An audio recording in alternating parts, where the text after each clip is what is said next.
Good evening, it's 8 o'clock. I'm Tony Ndoro live from Johannesburg, and these are your top stories this evening. Finance Minister Tito Mboweni wants SANRAL to reverse its decision to suspend e-toll collections. SARS employees say they will not back down from their strike action until their demands are met. And Angela Agrizzi has made more startling revelations as he returns to the Zondo Commission of Inquiry. All right, we begin with this, though. Now, most motorists have welcomed SANRAL's decision to suspend legal action against e-toll defaulters. But it seems not everyone is pleased with the roads agency's announcement. Finance Minister Tito Mboweni is demanding SANRAL reverse its decision. Now, he says the decision will have severe implications for the country. E-tolls, e-tolls, e-tolls. The bane of many Gauteng motorists, especially those who refuse to succumb to pressure to pay. Thus, despite threatening SMSs, letters, and in some cases summons, SANRAL's told ENCA the decision to suspend prosecution is temporary. Nevertheless, the announcement has been welcomed by many. Gauteng Premier David Makhura is among those celebrating.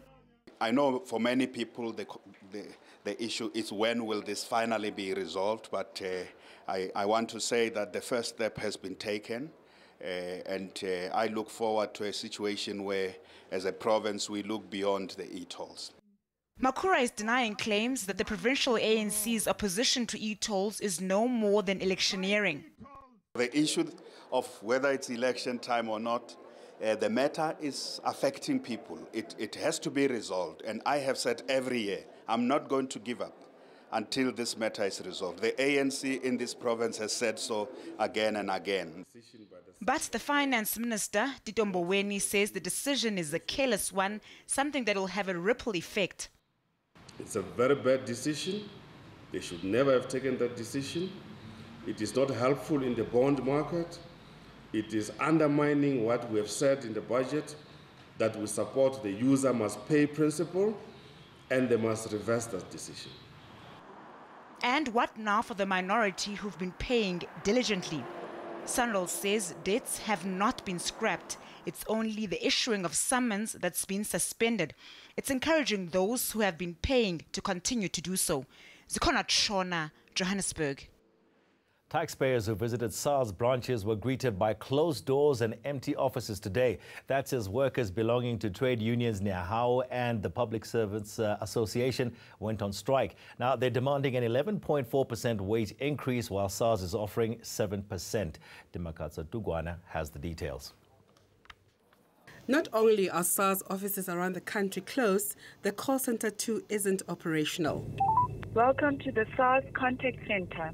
Please be aware that due to the strike, your call might take longer to get answered. We apologize for any inconvenience caused. The shutdown also extends to the country's port of entry, and a protracted strike could have an impact on the ailing economy. That's because people may not be able to take delivery of their imported goods, impacting their bottom line. What's more, SARS may not meet its collection targets. We can confirm that SARS 1 will not reach its target, and also the financial year and the last day will not be the same as any other year because workers will be outside. There were no talks scheduled between the employer and unions on Thursday. SARS say mediators are now in charge of when wage talks will resume. Workers have rejected the employer's 7% offer, saying they don't want slave wages. We understand the attitude of SARS. It is because they are taking mandate and instruction from Tito Mboweni, who said there shall be no salary increase for the next 3 years. We are worth more than what we get paid. We are looking after the SOEs and everything, because every money that we as SARS collect go to Treasury, and Treasury dishes out to all the other state departments. As the impasse continues, workers here say they are prepared to fight on until their demands are met. It means that for now, taxpayers have no way of engaging with the revenue service. Dimakatso Tugwana in Alberton, Ekurhuleni. Well, the disruptions didn't stop there. SARS offices in Cape Town were also closed today as a result of the nationwide strike. Operations at the harbour and airport were, however, only partially affected as skeleton staff kept customs offices open. The strike's impact was also felt in Port Elizabeth, where people with tax queries were turned away. Offices in the city are closed, and at the same time, the SARS strike is leaving logistics companies in KwaZulu-Natal hamstrung. LTD Logistics is a South African-based global logistics service provider. It relies on SARS to process its documentation at ports of entry. But the strike is dooming its business. It's a matter of urgency for me because at the moment I have a vessel at the port that's discharging cargo. It's over 300 tons, which I need to get delivered to its destination. So it's extremely important to me. Wage negotiations have reached a deadlock, and operations have ground to a halt at this SARS branch in Durban. Some taxpayers have been turned back. We're not going anywhere. We're going to sleep here because we are very angry. And our members of KNC, they are very angry. We want simple demands to be addressed by the management. So we are not going to get tired. We want the employer to come and address us now. We're still waiting for the invite. It's not coming, so we can carry on. In the meantime, businesses like LTD Logistics will be bearing the brunt of the strike. Tuba Vidane, Durban. 10 to 12 million rand. That's how much Angelo Agrizzi says controversial company Bosasa donated to the ANC's top six. The company's former COO has also told the state capture inquiry he's at risk because his ex-bosses are so well connected. His witness protection's been escalated, of course, after he received a warning call and a poison letter in isiZulu, which was left on his windscreen. Aaron Bates has more.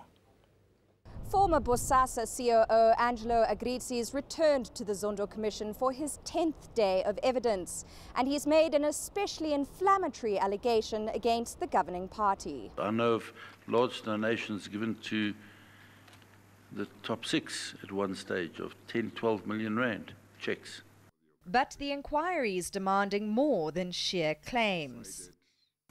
If the position is that indeed that is something that you have personal knowledge of, make sure that they've got all the information. Chair, for me to get the facts, I need to get all the records. Agrizzi's elaborated on previous evidence against the ANC. To run that war room cost millions and millions of rand. You would be doing it for the ANC at the request of somebody. That's right. And this one you're talking about would have been at the request, at whose request, for example? He estimates the Environmental Affairs Minister enjoyed yearly Bosasa hampers, including alcohol and meat, for about a decade. What were you involved with personally, and what did you personally observe? Chair, on a monthly basis there would be 50,000 rand packed. It was done. There were 2 occasions that I was there when it was received. He's provided a paper trail on an alleged favour to the minister.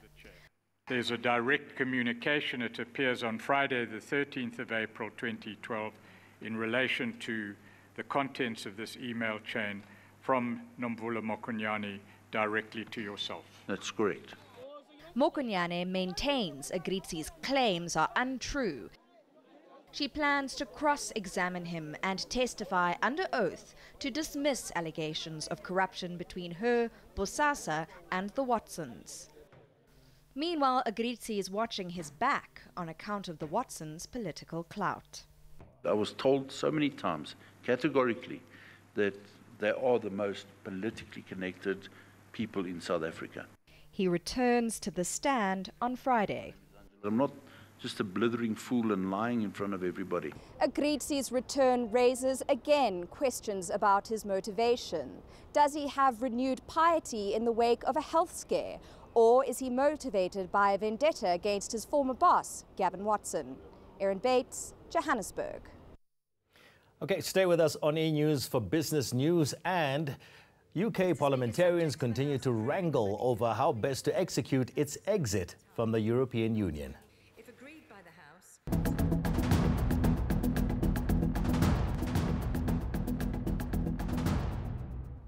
Welcome back. Now, the Reserve Bank has kept the repo rate unchanged at 6.75%. This means the prime lending rate also remains steady at 10.25%. Reserve Bank Governor Lesetja Kganyago warns that the country's economy remains strained due to the decline in business confidence and, of course, load-shedding disruptions. Given current economic vulnerabilities, prudent macroeconomic policies combined with structural reforms that raise potential growth and lower the cost structure of the economy have become even more urgent. The MPC takes note of the recent inflation outcomes and welcomes the moderation in inflation expectations. The overall risks to the inflation outlook are assessed to be more or less evenly balanced.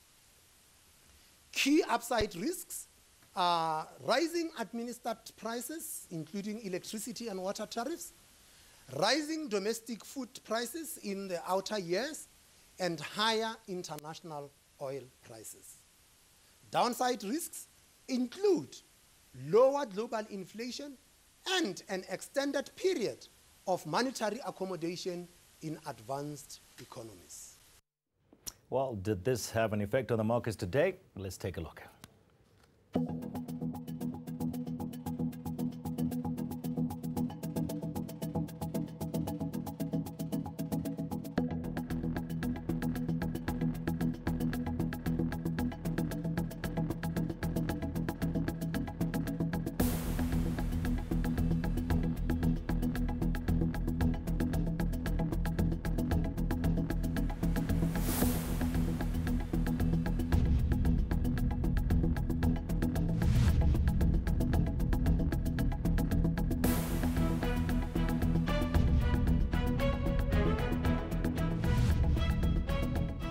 South Africa's government has pledged 60 million rand to Mozambique. That's as the country tries to deal with the aftermath of Cyclone Idai. We understand that the Motsepe Foundation has pledged another 15 million rand. The media giant Naspers has also donated 1 million rand.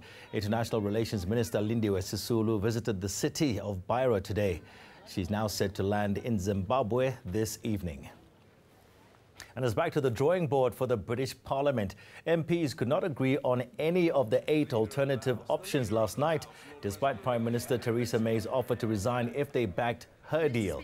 They will now discuss a motion tomorrow, but it isn't clear if this will lead to a formal third vote on the Prime Minister's deal. The EU has agreed to delay Brexit until May the 22nd, but only if Theresa May's deal is approved this week. All right, stay with us. After the break, we go to Louis, who's at our weather center for the live weather report. Actually, no, Louis changed a little bit, actually, but we'll go to the weather center in a short while. And also coming up, looking for good company and a good cuppa, Cape Town has the perfect spot. Stay with us.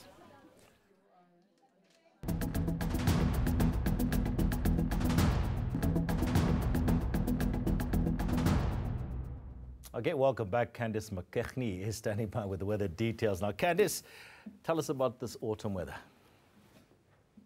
Well, the autumn weather, I think, is definitely felt in the morning at the moment. A few chilly conditions and, of course, fog patches, especially along the escarpment and along the west coast. But in the afternoon, we're still seeing warm temperatures for much of South Africa.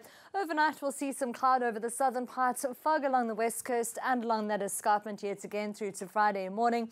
We're expecting a cooler day for KwaZulu-Natal, with a few thundershowers expected in Mpumalanga, Limpopo and parts of KwaZulu-Natal. But the rest of South Africa can expect a predominantly sunny and hot Friday afternoon. In fact, you'll see that sunny and sizzling hot weather into Uppington at 38 degrees. A cold start to the day for Sutherland at 8 with a high of 29. Quite a bit of cloud still lingers along that Western Cape coastline. 25 degrees for Cape Town, Worcester and Robertson at 33 and George with a warmer day at 27. Dry and warm throughout the Eastern Cape, cloud from Kamani all the way through to the coastline. You'll see highs heading into the middle and upper 20s here. A few degrees cooler for KwaZulu-Natal, but still warm with thundershowers into Vryheid and some rain into Ulundi and Richards Bay. Thundershowers extend from eMagazini through to Mkondo and Bombela. Still sizzling hot for Skukuza at 35, as well as much of Limpopo. We'll see a few thundershowers along that escarpment, as well as over the central parts. 38 for Tabazimbi and Lepelale. Another hot day is in store for Northwest, with highs heading into the mid-30s here with a mostly clear day. Dry weather continues for the Free State, 33 and mostly clear for Bloemfontein, with Harry Smith expecting a partly cloudy and dry day at 26.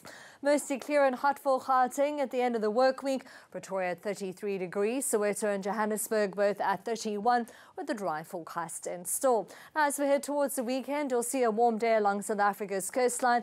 A few thundershowers are expected for Bombela and Pietermaritzburg, as well as Springbok. That hot weather continues across the interior throughout the weekend, but on Sunday we'll see an increase in that thunderstorm activity again, with thundershowers extending from Uppington through to the coastline, as well as all the way through to Gauteng and the Lowveld. We're expecting a cold front to brush over the southern part of South Africa on Sunday, and that brings with it cooler weather as well as the possibility of rainfall. That's all from the Weather Centre. Have a good night. All right, thank you so much, Candice. Bring on the rain, we say. A new cafe on the outskirts of Cape Town is proving to be the perfect spot for cat lovers. It's offering a good cuppa, all in the name of the company of the most adorable adopted kitties. Tanya Neft has more. It looks like an ordinary cafe, but in fact, it's far from it. At Cat Heaven Rescue Cat Cafe, this is the warm welcome you receive. It's a first for South Africa. I visited Japan about 5 years ago and visited cat cafes there. Came away with a modicum of envy, but lots of enthusiasm to start my own. People are not aware of the number of cats that are left in shelters and are disowned, abused. So I want to focus on that, and by bringing people here, they see how beautiful rescue cats are. Operating as a non-profit organization, visitors are allowed to adopt a feline friend to take home. If not, they're also welcome to sponsor one that can stay right here at the cafe. You would usually pay 20 rands to enter the cat cafe. As a poor parent, you don't pay 20 rands, you pay 120 rand for the month, but then you can visit at any time that suits you. It is such a privilege that I got to adopt one of these gorgeous cats. It's amazing to be part of their lives, and they are so much happier now, and they love interacting with everybody. This cafe is nothing short of contagious, or should I say cat-tagious. Thank you very much. Just one visit here and I'm almost sure you'll be back for more. These feline beauties have a way of making you feel right at home. Tanya Neft, Somerset West. Say bye. Tanya has a hard life. Let's take a look at our top stories for tonight. Finance Minister Tito Mboweni wants SANRAL to reverse its decision to suspend e-toll collections. SARS employees say they will not back down from their strike action until their demands are met. And Angela Agrizzi has made more startling revelations as he returns to the Zondo Commission of Inquiry. That's it from me and the crew behind the scenes. Have a fantastic Thursday evening. Good night.